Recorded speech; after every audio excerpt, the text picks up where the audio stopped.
So apparently my parents talk about a lot of heavy stuff on their podcast. Listen at your own discretion. Like, comment, subscribe, and share or whatever. Anyways, welcome to Sobriety.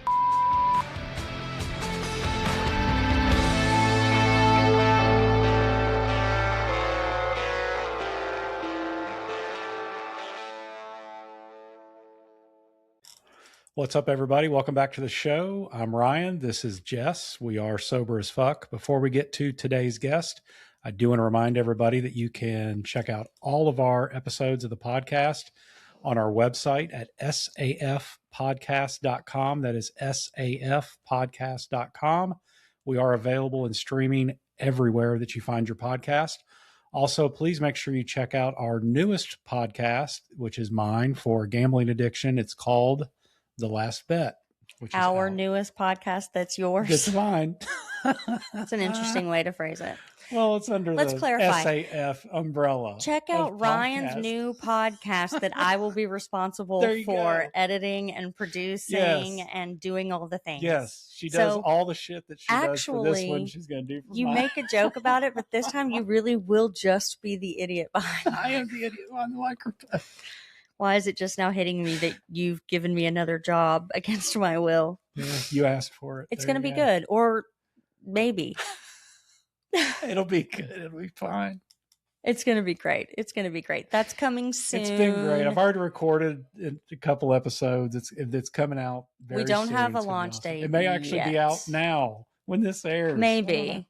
But if it isn't, we don't have a launch date yet because, I got to try to fit that into my calendar somehow with or the another. 3 full-time jobs that you have and a new already. puppy. And a new puppy. And a teenage daughter. Yes. We have the new mascot of the show, Bodie. He can't be. First of all, he's not the mascot because he's on nothing. Like you keep saying he's a mascot. Well, pretty soon he'll be probably in your lap because he loves you. He's a big mama's boy.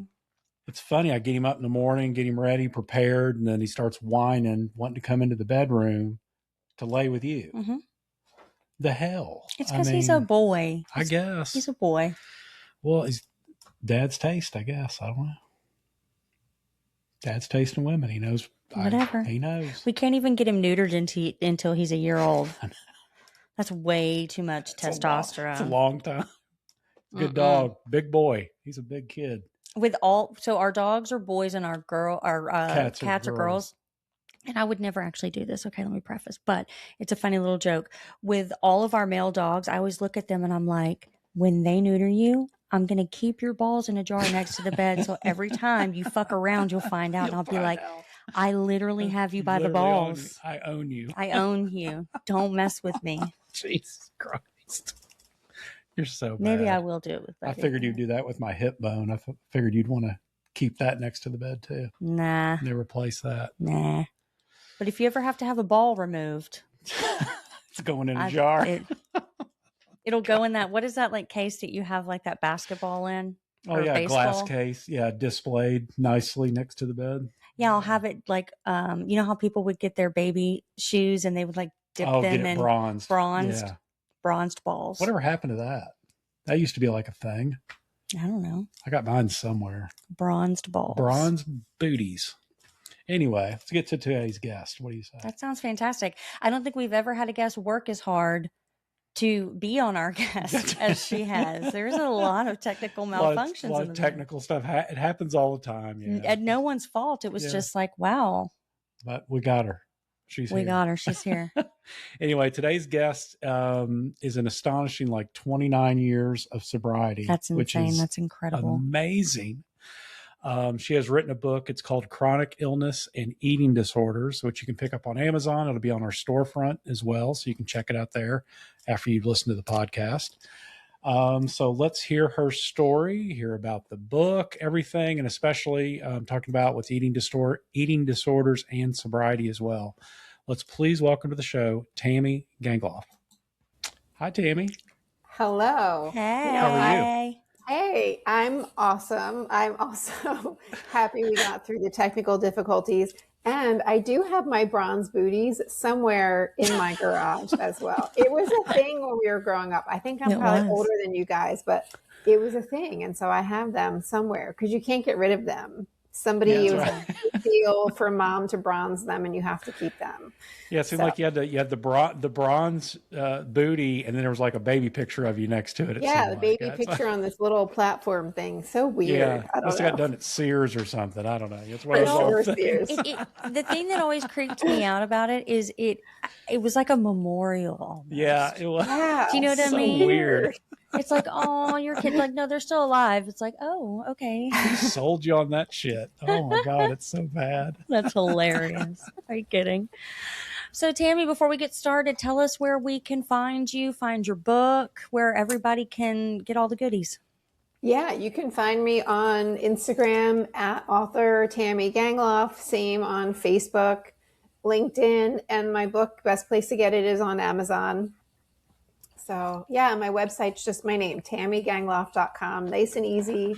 All kinds of great resources, from how to plan medical appointments to different eating disorder assignments and everything in between. So a little bit of everything. Nice. Awesome. And we will have your book on our Amazon storefront too. So Thank you. Everybody will be able to find you there as well. We love promoting our people. Thank you. So, Tamie, give us the whole story. I mean, you've got a lot of years of sobriety under your belt, so give us the details. How it all came about and kind of where you're at today. Yeah, thank you. I know whenever I say 29 years, it sounds like so much time, because it is. And I remember, when I'll move around a little bit, but when I first got sober, there weren't many people that were 22 getting sober. Now it's really normal, right? And there's young people's conventions and everything, but we didn't have young people's meetings back then, back in the 90s.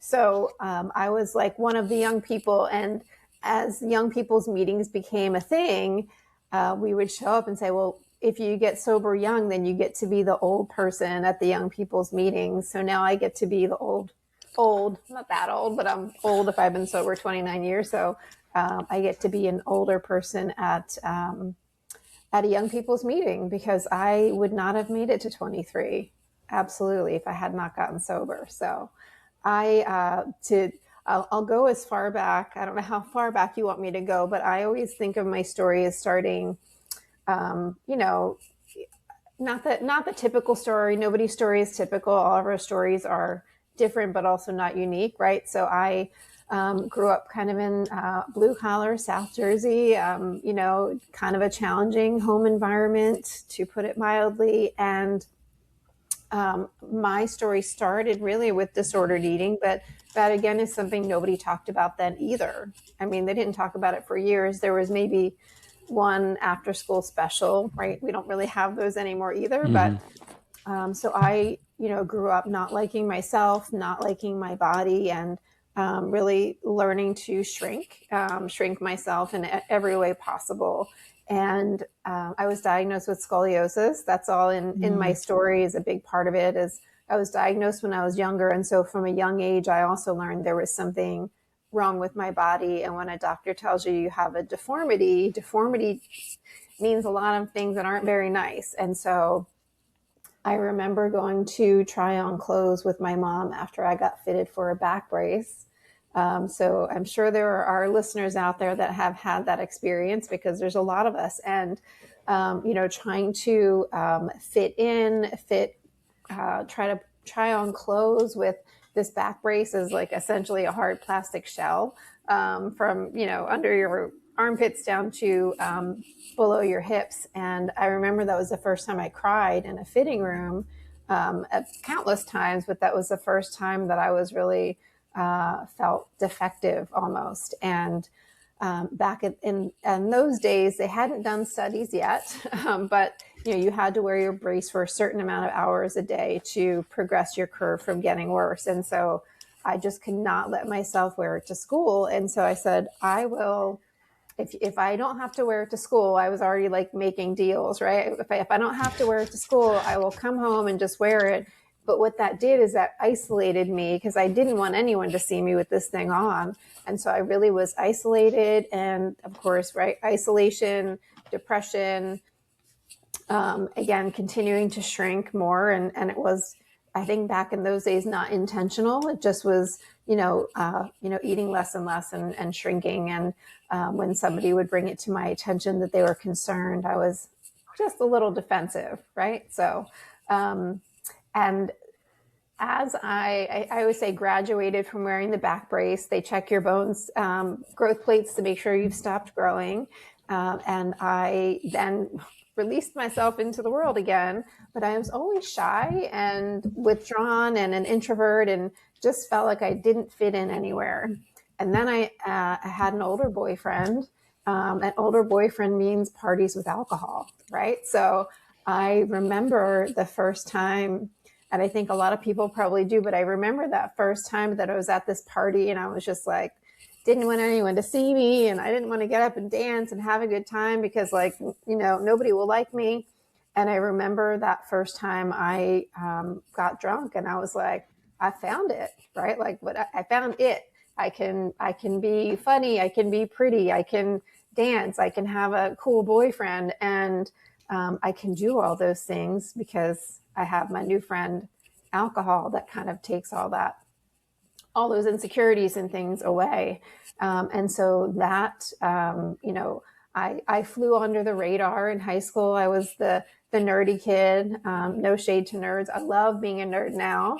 I'm a proud nerd, but in high school, nerd is not a good thing. Nerd plus playing an instrument, being in musicals, tall, skinny kid, did not equal cool in high school. So I think I'm cool now though, but I can, think that. But back then I certainly didn't feel that way. And so alcohol became a big part of my life. But again, I flew under the radar. I did well in school. And it wasn't until I went away to college that it became more and more apparent that it was a problem. Not to me, of course, but to everybody else. And also my eating disorder continued on and started to really take off in college too, right? Because I wouldn't say there was a whole lot of oversight growing up either as far as what I was eating. There was a little bit of concern about drinking, but I was like, it's just normal, right? Normal stuff. And even in college, it's easy to write off, drinking as like normal stuff.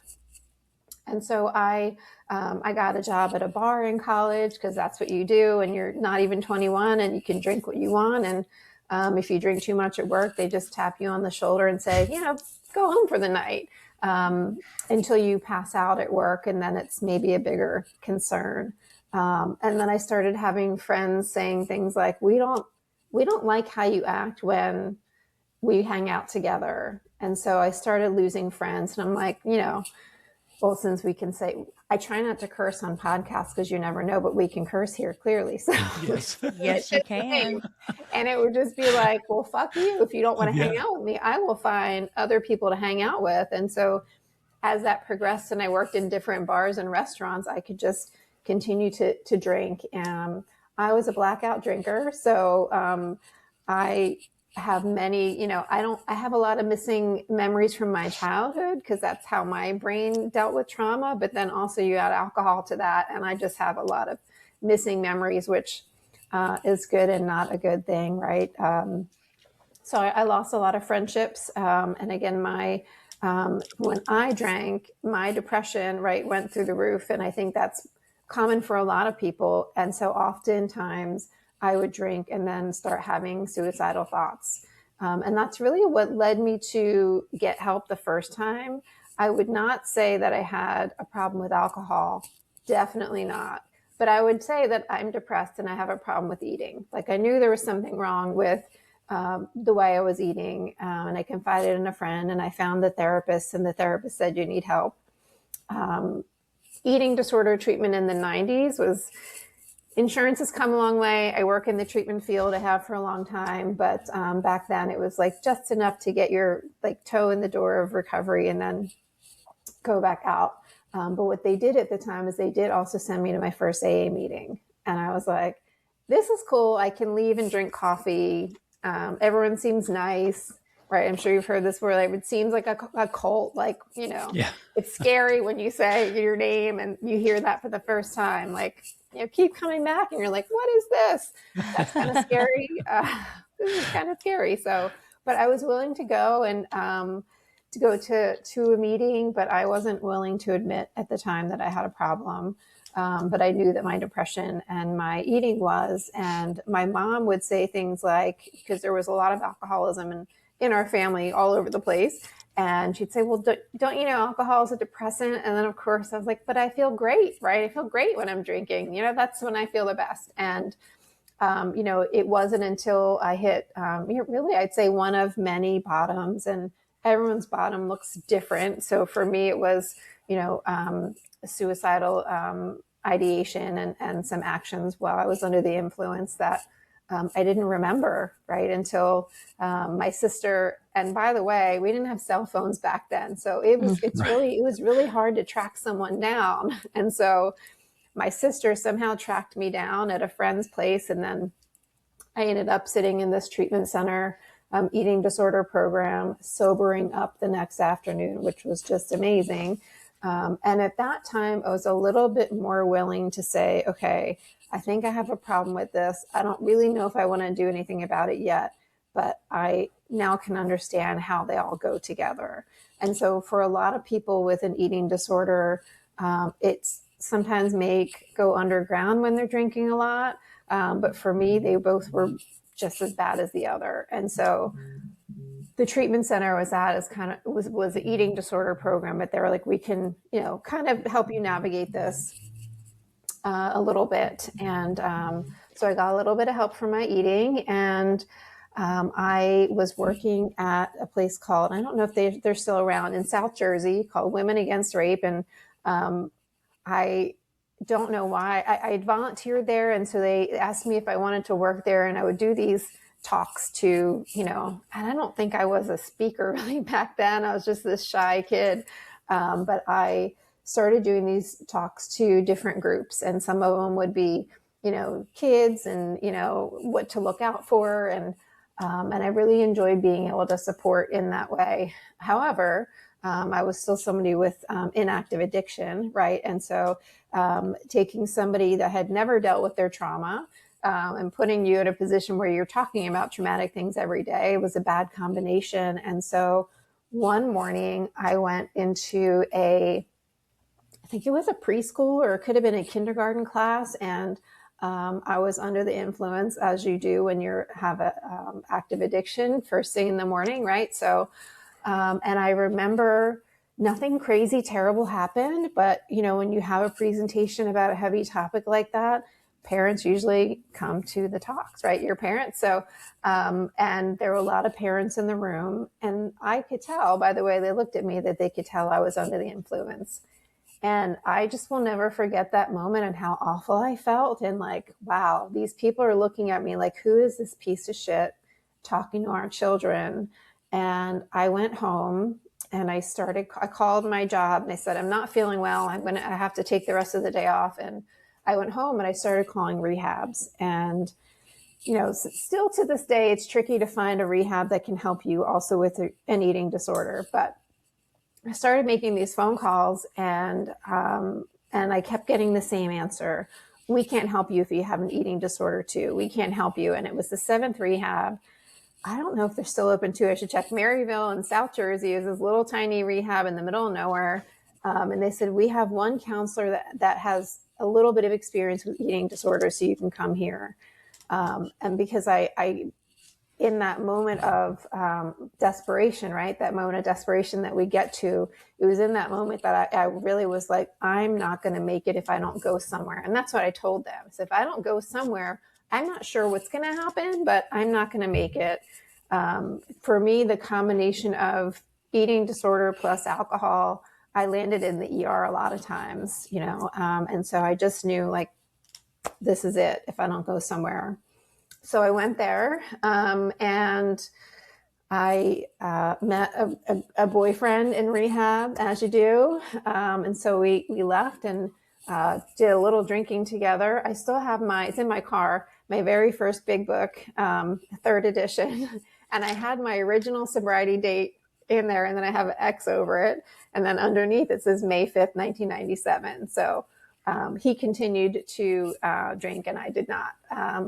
I woke up, and by the way, to get sober on like one of the greatest drinking days, like, that you're really have a problem if you did. I didn't know what day it was, obviously, but I got up that morning and I went to the old Kiss Club in South Jersey, and it was a women's meeting, and I just am so grateful that that meeting was there that day. And I was willing, because I wasn't living, and I knew I wasn't going to continue to live if I didn't do something different. So I'm just so grateful that that meeting was there and that Clubhouse was there, and that became my home for a long time after that. I didn't do anything perfectly other than not pick up a drink, right? So I got the sponsor, I took the directions sometimes. It took me a little while to get with the program, but I kept showing up. I think I had 5 home groups, because I was like, if I have a home group almost every day and a commitment almost every day, then I have to go.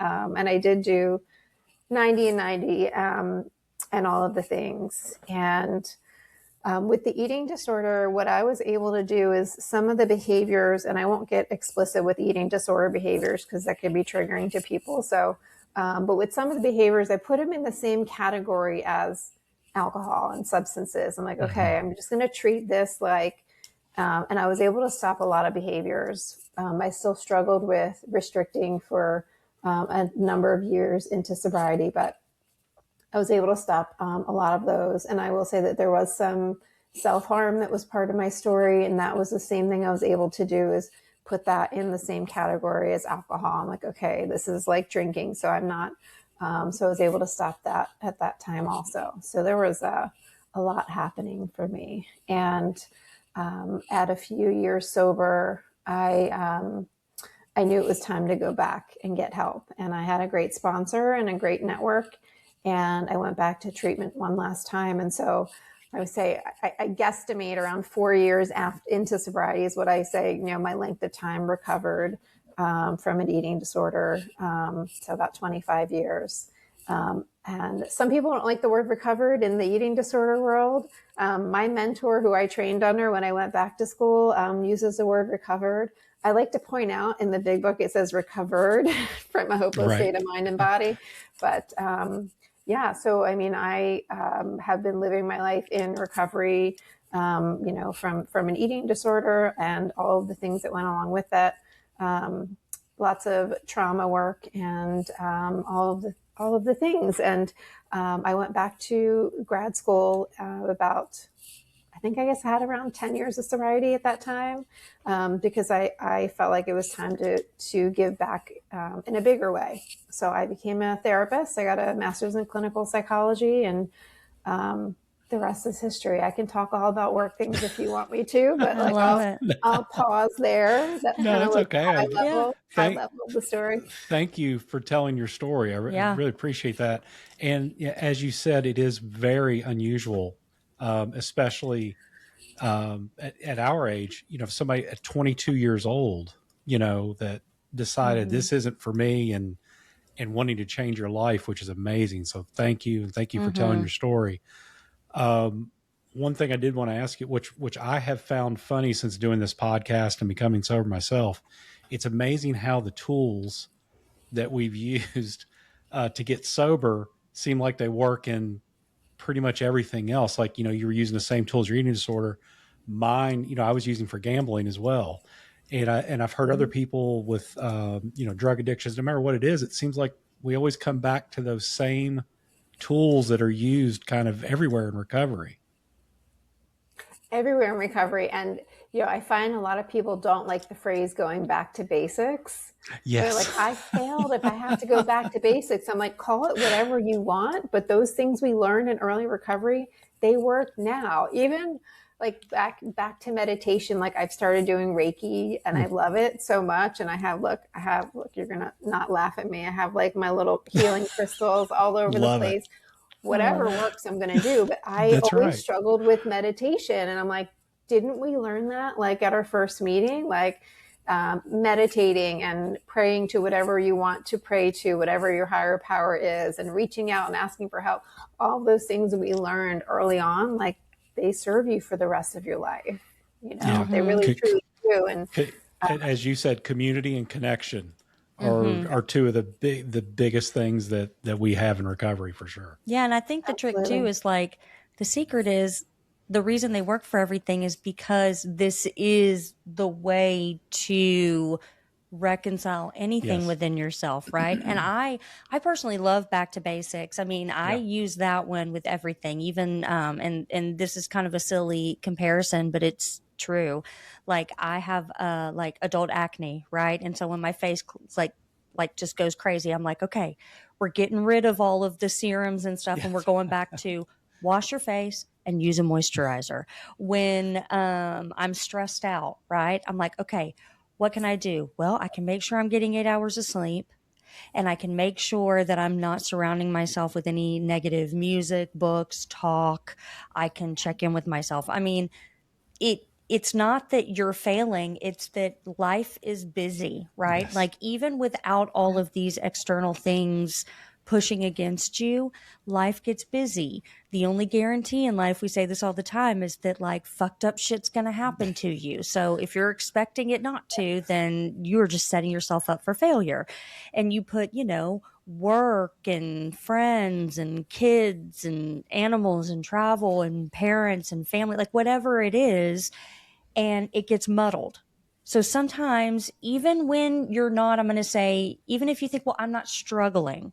Okay, but isn't it nice to go, okay, I need to just go back to the basics. I could like throw a vegetable in there every once in a while and maybe like replace a soda with the water and go to bed 2 hours earlier.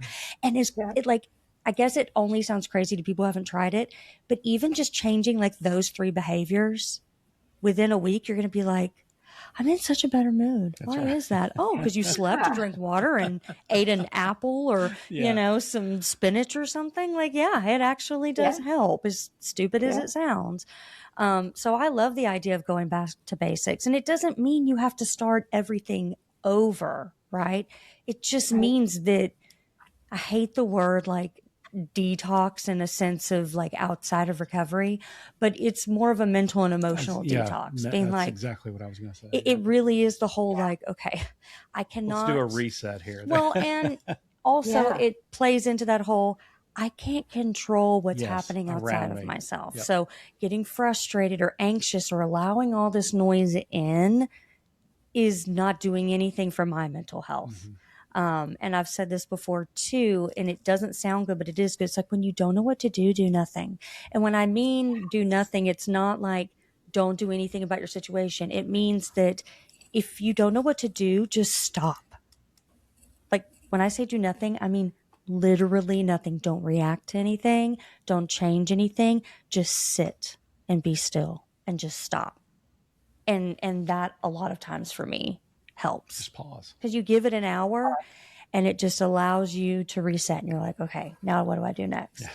I know I sound like I know what I'm talking about. No, I don't. No, I don't know what you do.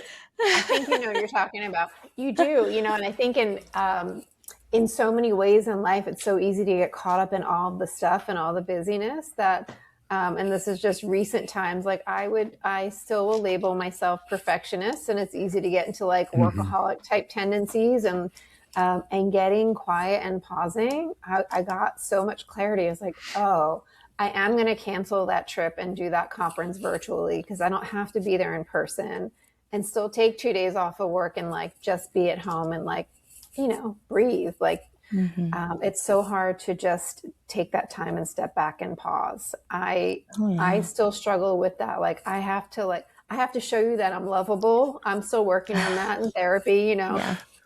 That's one of my challenges that, I come by it honestly, but, that pause, that pause does so much for us, and that we can't do this alone, right? You said community and connection, like we're not meant to do this alone. We might want to, because we shouldn't need help. Right. But we're not meant to do it alone. And too, like that pause is like really difficult for anybody, but especially people in recovery, because in the very beginning, it is all about doing the action, showing up, doing this. Like in the very, very beginning, you cannot just do nothing, right? Because if you do nothing, then you sink back in. Yeah.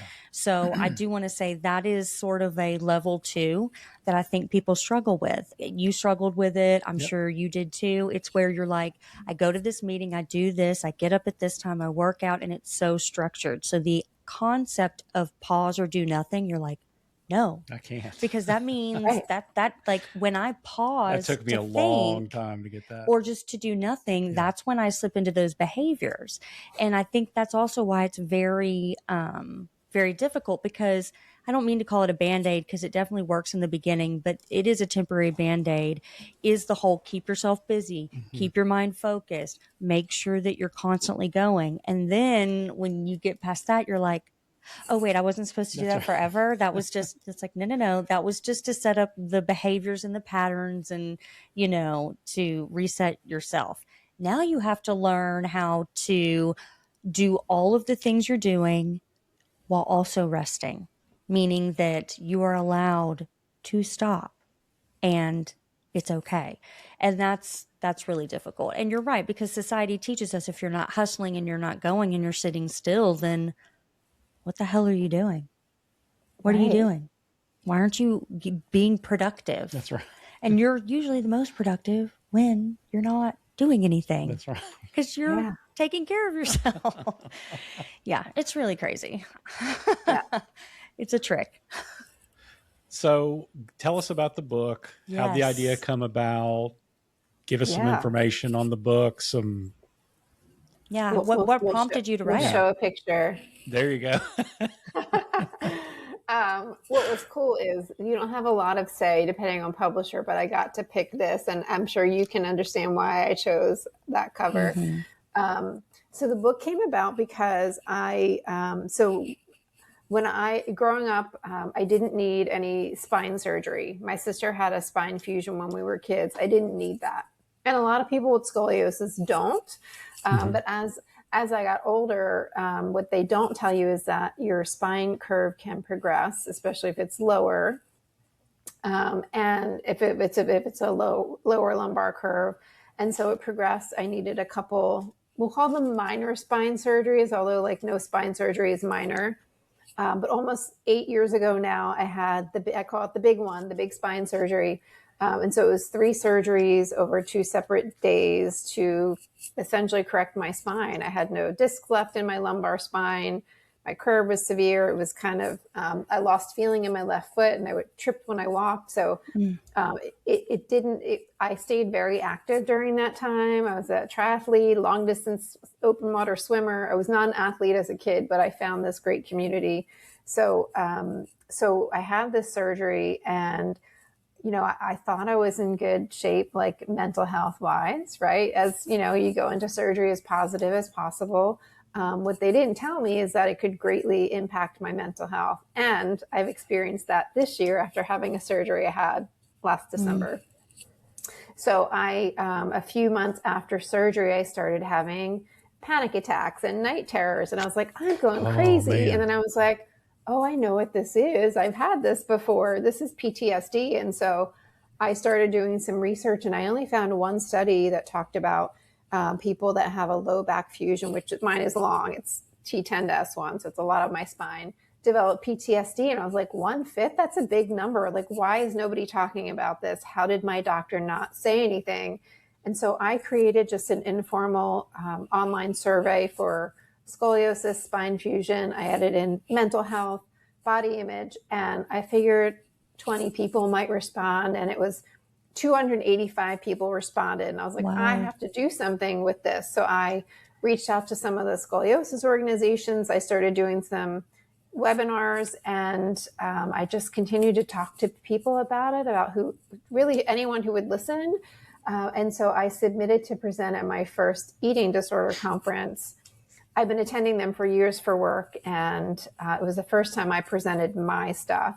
And so I did this talk, and I'm grateful that a lot of the people that my colleagues and friends were there. And I had been teaching, so I already wasn't as afraid to talk. But at the end of the presentation, I'll call her out. Tamie Beasley is a well-known dietitian. She raised her hand because I blame her. It's her fault that I did this. And she said, when are you going to write a book? And I was like, I guess I can take my presentation and turn it into a book proposal. And that's what I did. And it was accepted to my surprise. And then, I always say this it's not like a book deal. It's like if we maybe still like it when you're done, we might publish it kind of thing. So, so I had a lot of help. I hired my own editor, but in the book it's my story. I included clips from my social media, which really was only in there as my notes, and my editor and my publisher liked it. And then I have the stories of a number of other people as well. One is a couple, because when you have a chronic illness, plus, you're sober, right? People don't like to date sober people. We can talk about that another time. Yeah.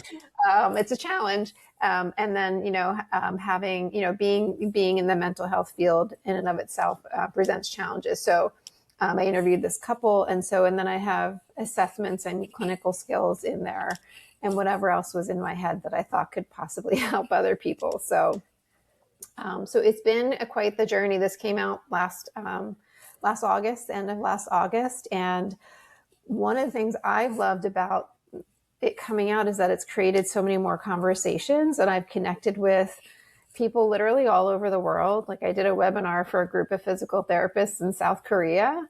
I unintentionally created a support group for clinicians that have their own chronic illnesses, because I just planned a meetup, and then we all just were chatting about the challenges that we have with being, in the clinical field and also having our illnesses. So now we meet monthly.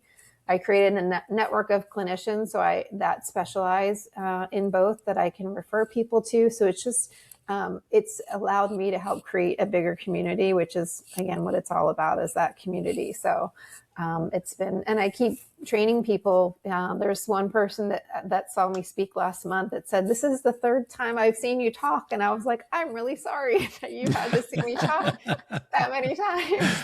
But, so it's good to know that I'm impacting people in some way, and hopefully people can take what I'm sharing into their work with their clients, or in their conversations with their family and loved ones. Yeah. What would you say is one of the biggest issues that you see in the clinical world when people are struggling with addiction, chronic illness, eating disorders? And it's not a judgment. It's just, I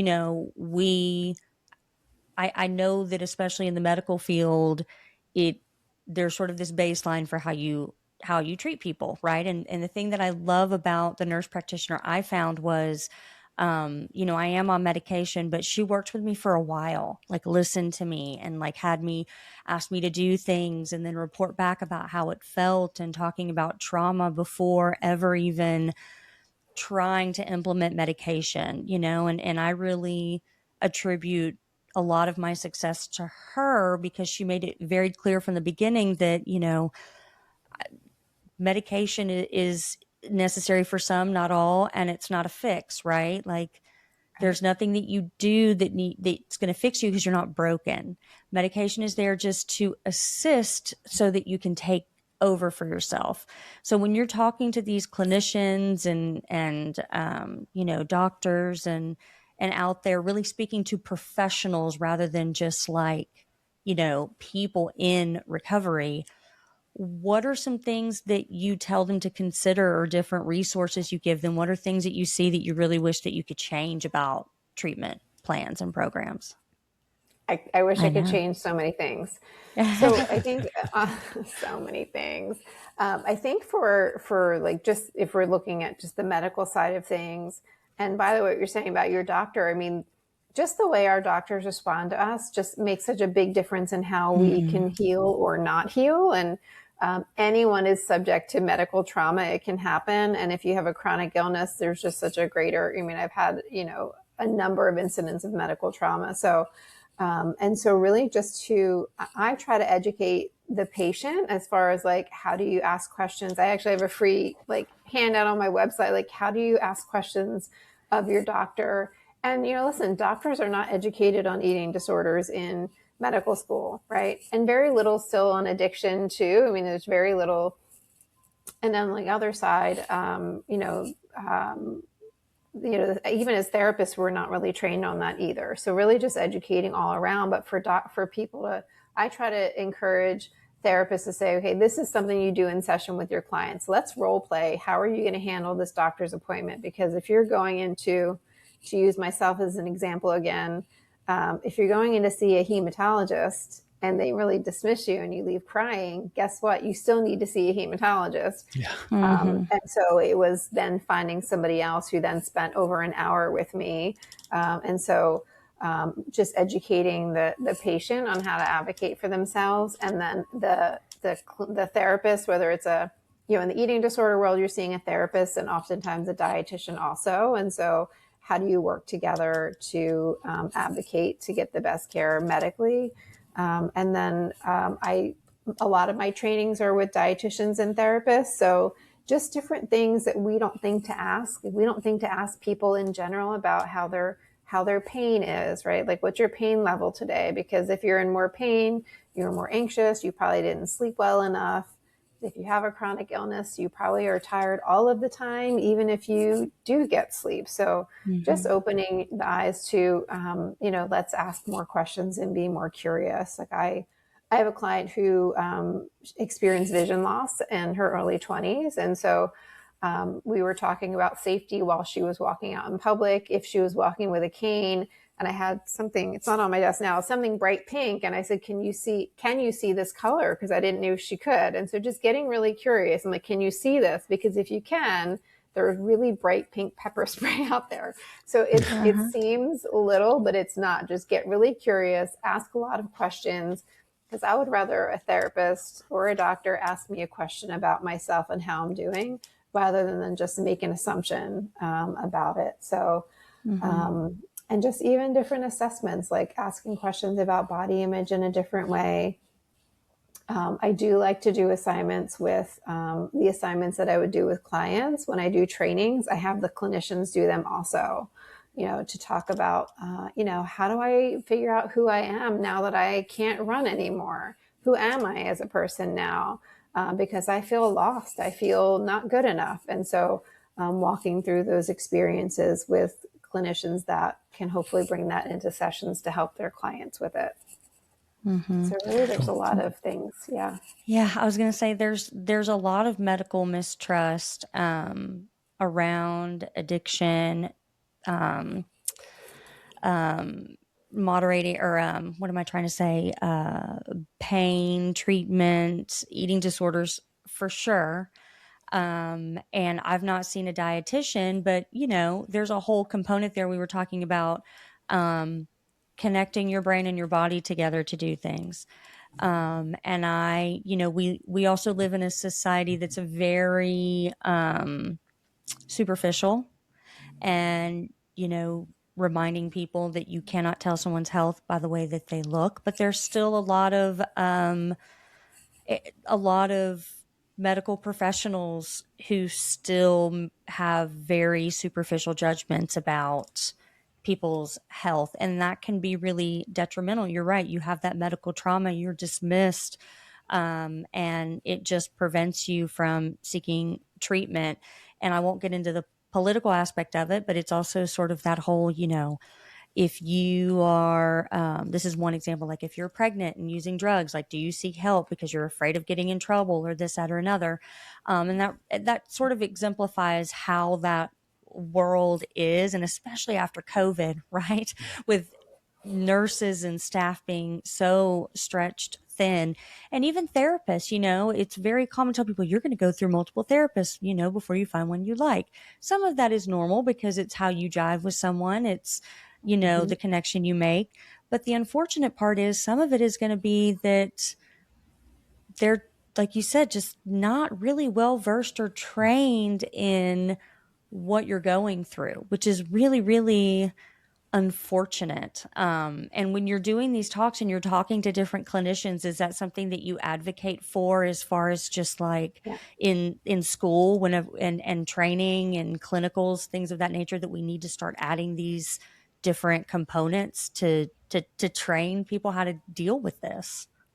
Absolutely. I mean, that's why I will train whoever will listen. Like if I submit to a conference, sometimes they say no, but if they say yes, I will be there because I'm committed to training and I continue to educate myself so I can train more people. I was teaching an eating disorder psychology class at actually where I went to undergrad, but I can only do so much. So I took a step back this year, but really training kind of the future of our field. And I'm involved in an organization at the local and national level that is dedicated to training clinicians. And so I think that ongoing training is really important because to your point, there is that sick enough mentality. And I think that's part of what happens is if you go into, and by the way, a very low percentage, only the statistic is 6% of people with eating disorders are underweight, quote, underweight. And so, a doctor might expect a patient coming in that, looks okay, right? Whatever okay is for them, that they're okay. And the same thing with medical issues, right? Actually, one of the nicest things one of my doctors said to me this year, we did a telehealth and she's like, you don't look well. I had, before my surgery, one of my iron stores were like almost nothing and nobody told me. And so 6-8 weeks later, I was very sick and I didn't know why. So when she said that, like I had no color in my face and she's like, you don't look well at all. I said, thank you. Thank you for noticing that, because when I first met that doctor, I had been injured by, a doctor had injured my spine. Because she said, when you look at you, you don't see somebody that has, plates and screws and rods and things in your body. You just see this woman that looks healthy and strong. And both are true. I can be healthy and strong and also have an illness and not be well. And so to see beyond the outside is something that is, I think, a big challenge for addiction, for eating disorders, and for any illness at all. And a conversation for another day, but the medical sort of disbelief between like women and pain too, right? Like women are just expected to tolerate more pain.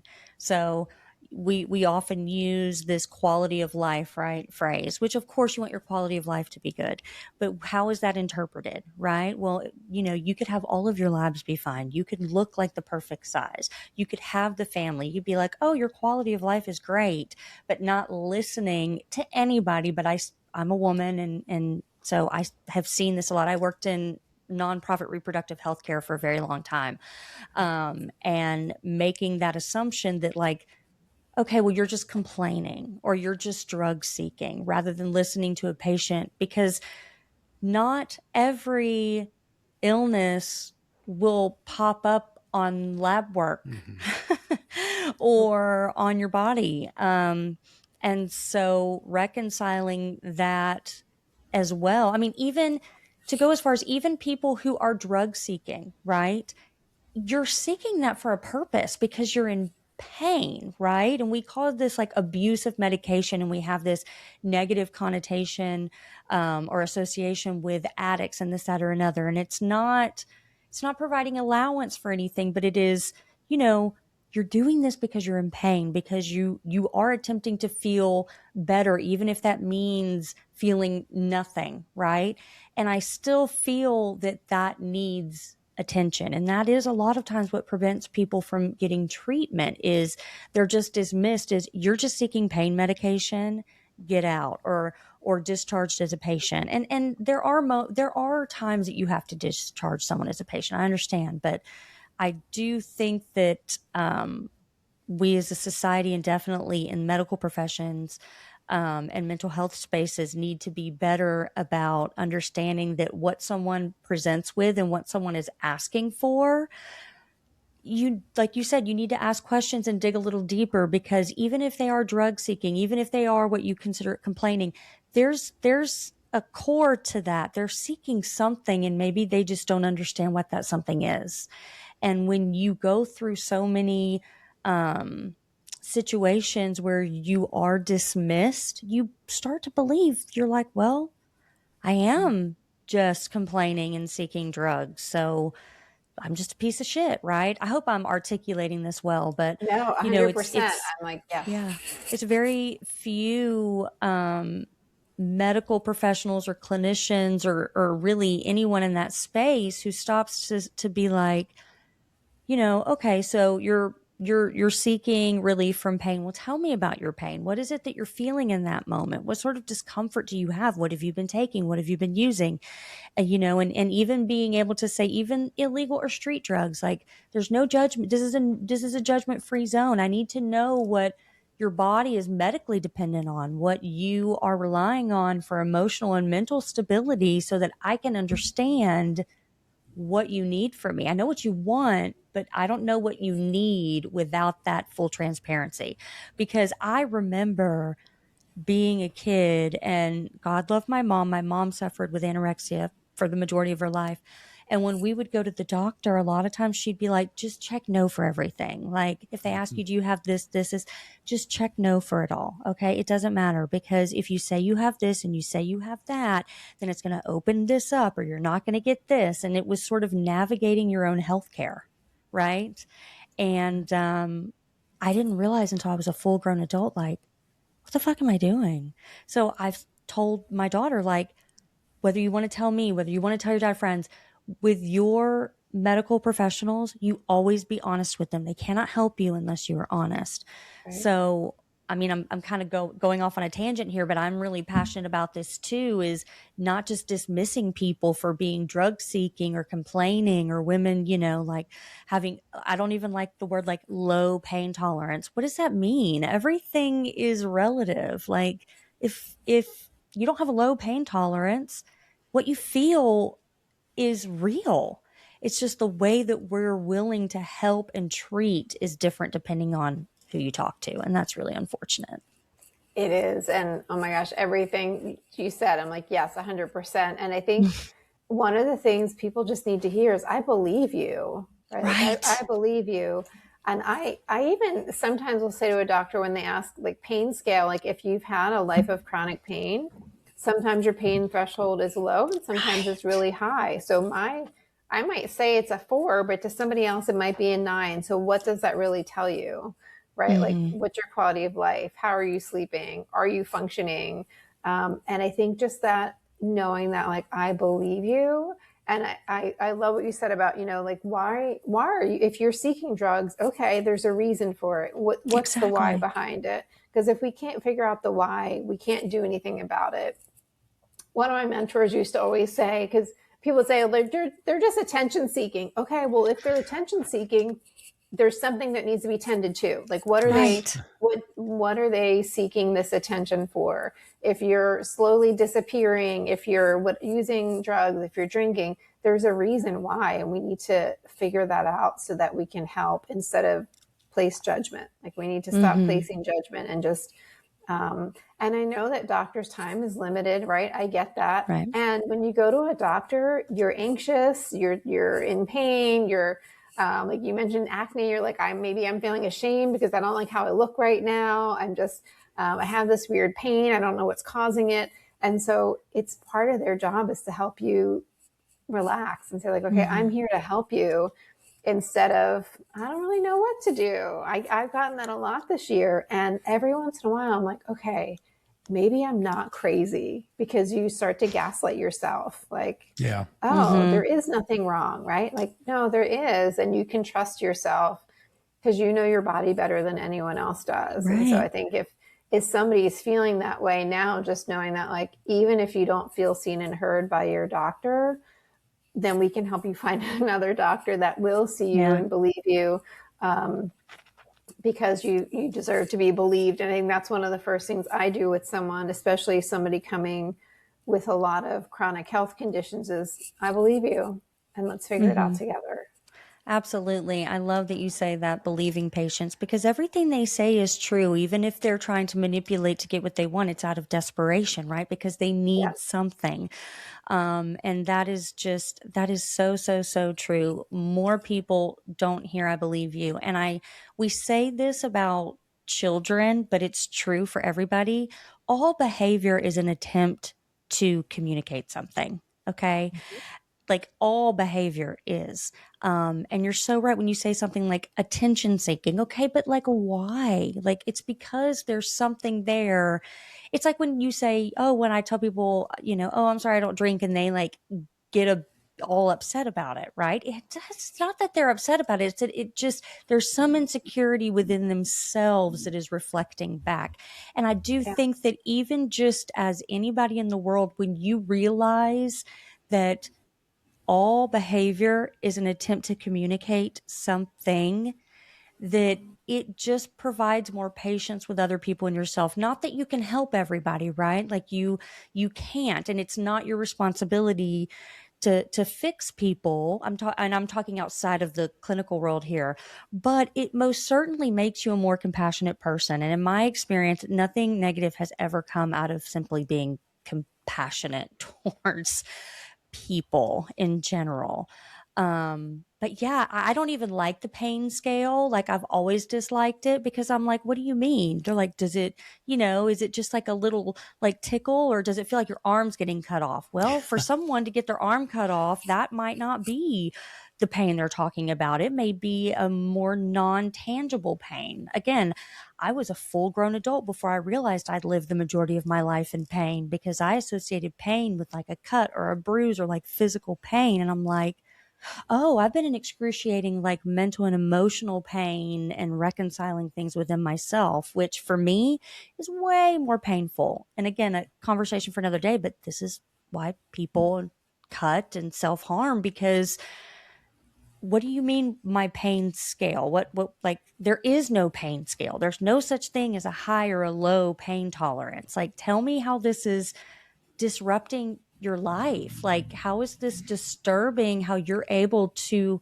function on a daily basis? And I feel like that's a much better scale for pain, right? Absolutely. Than just and I would say our body, our mind processes pain the same, whether it's physical or emotional. So our mind, it doesn't know that it's because either my back hurts or because my heart is broken or I'm stressed. Right. My mind experiences pain no matter where it's coming from. So yeah, 100%.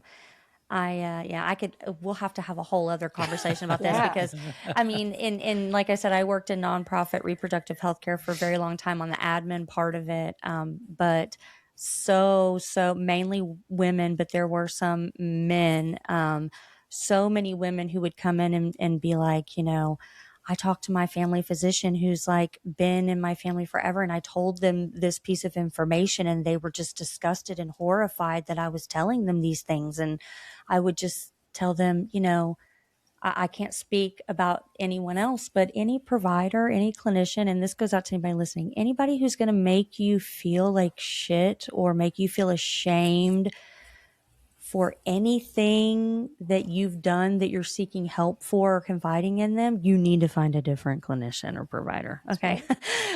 Right now, because that's not what it should be about. We should be about helping people, not making them feel like they have to hide.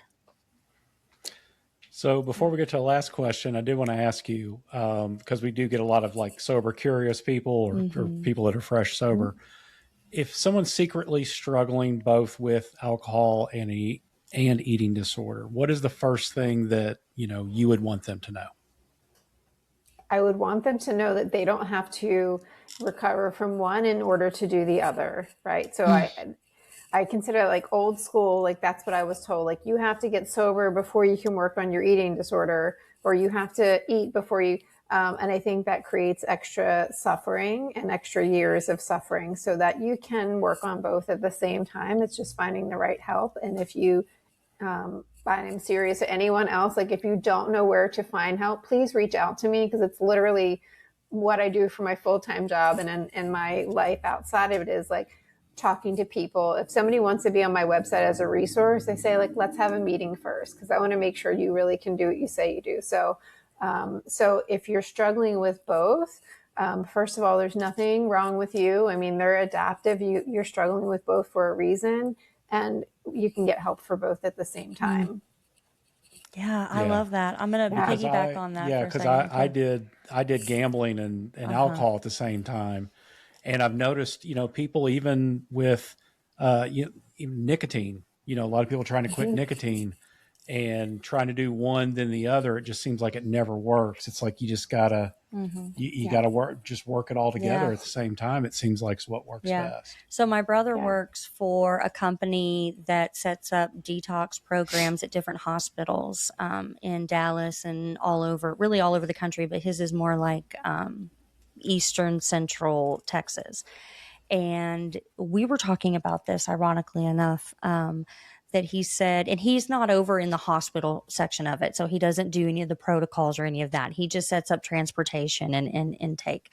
But he said, if we have someone call and they say that they have an eating disorder and they're also needing to detox from drugs or alcohol, unfortunately, most of the time they won't take them in for detox because they tell them you have to get your eating disorder under control first, because this sounds terrible, because that will actually kill that. Like, that's more life threatening than the other, because the other can be, controlled with medical supervision. So a lot of times they will refer them to, like an eating disorder rehabilitation program. And then they're like, once you get that taken care of, then you can come over here and we'll do the other detox. And I'm like, that's insane. Well, the problem with that is that residential treatment centers can't detox patients from alcohol. So there are a couple that I know of that will detox. Because listen, if I'm coming into detox, I'm probably not going to, that's not the time I'm going to be binging and purging or whatever. Right. So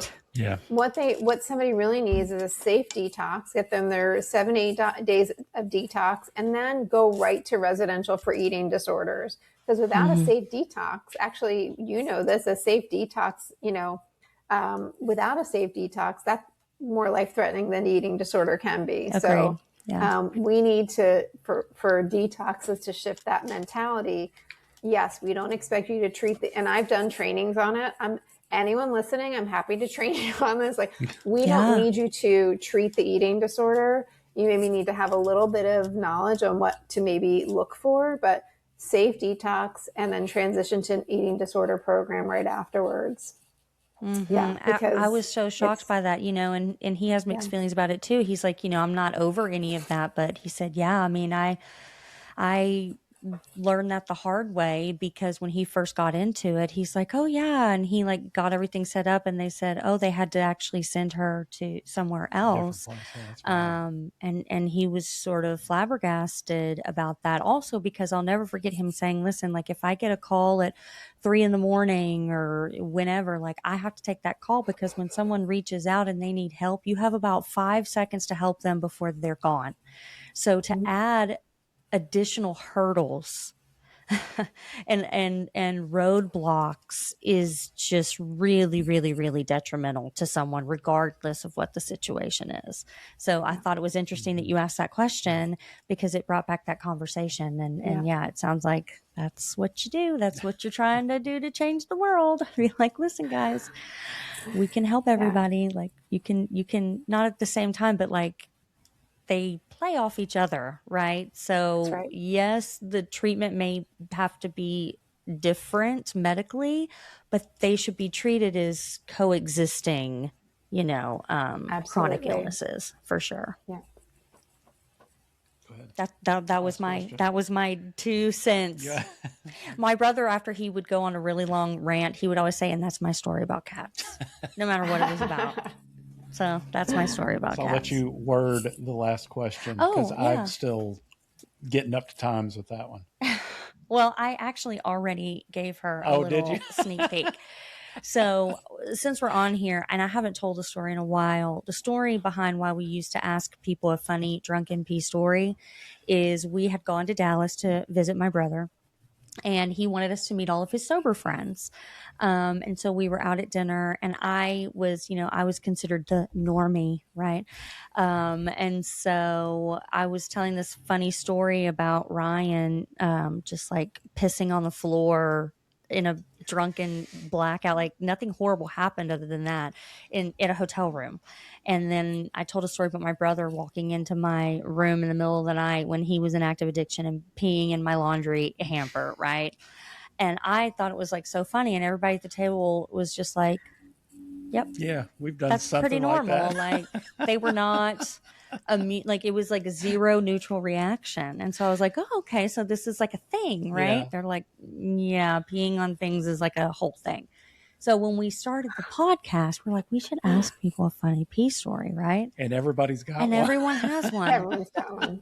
But as it's evolved, I was like, maybe we should start asking people just like a pivotal moment or story or something that comes to mind to open it up. Because we have had a couple guests who don't want to associate like humor with that, which I totally understand. With that said, Tamie, it could be a funny pee story. It could be a pivotal moment. It could be anything. The first thing that pops into your head to remind people that, you know, you got to hold on to some of this because it's what makes Tamie Tamie. Oh my gosh. So then I'm thinking of a funny pee story, but I feel like I've said several pivotal moment kind of things. So I think, one of the things I would get when I first got sober is I've spilled more beer than you've drank. Right. So, I think a big pivotal moment for me in college was when that same bar that I worked at, which is the Rat, which is no longer there, which is very sad. However, I taught right across the street from it a couple semesters ago, and it's now a coffee shop. Hello, perfect. I'm sober now. So the bar I worked at is now a coffee shop. Love that. But when I was working there, and everyone came back from the semester, and so I'm back in the kitchen, and everyone's giving you all kinds of drinks and shots and things. And you're in a kitchen environment, which is pretty dangerous. And I passed out. Like on the floor, passed out in the kitchen, which is pretty dangerous. And I don't remember any of this other than the next day, my boss calling me in, and he said, we're gonna give you a little time off of work, and we think that you might have an issue with drinking. And I was like, a bar that I work at, where most people were also drinking at the same time, I'm passing out on the floor in a dangerous environment, and you're telling me that I might have a problem. And it was probably one of the first things that gave me a little bit of pause, that I was like, oof, okay, this is something. And also to end with the funny pee story. It's funny because it was somebody I dated in college that I haven't spoken to in a million years, but this was my funny pee story, is that we were staying at his frat brother's place, and you can never get in the bathroom, right? You can never get in the bathroom anywhere at the party or anything. So then I just passed out. We were at his friend's place. We passed out in his room, and I wake up getting like punched in the arm. He's like, because I peed in the bed. And I was like, why? I'm so sweaty. I was like, why am I so sweaty? And he's like, you peed. He was so mad at me. Now I don't feel bad about it, but it was kind of hysterical. So that's my funny pee story. To my knowledge, that's the only time I had a drunken pee story, but you never know. There could be more. Know. If there are more, I'm sorry, whoever it was, but that's it. And that frat boy had piss all over that place. That's right, okay, anyway. so Sure. I'd be like, really? This whole place is covered in piss. Oh my God. Right? That's awesome. Well, Tamie, thank you so much for joining us again. Tell everybody where they can find you and Get find your the book. book. Yep. Yeah. So you can find the book on Amazon. You can find me on social media at author Tamie Gangloff, and then my website is just TamieGangloff.com. Feel free to reach out for any reason if you have questions, if you need to find resources. I'm happy to chat with anyone. So it's been really a pleasure to be here with you both today. So thank you. Great, Tamie. Thank you so much for joining us, and we will talk to you real soon. Thank you so much. Thank you. Bye.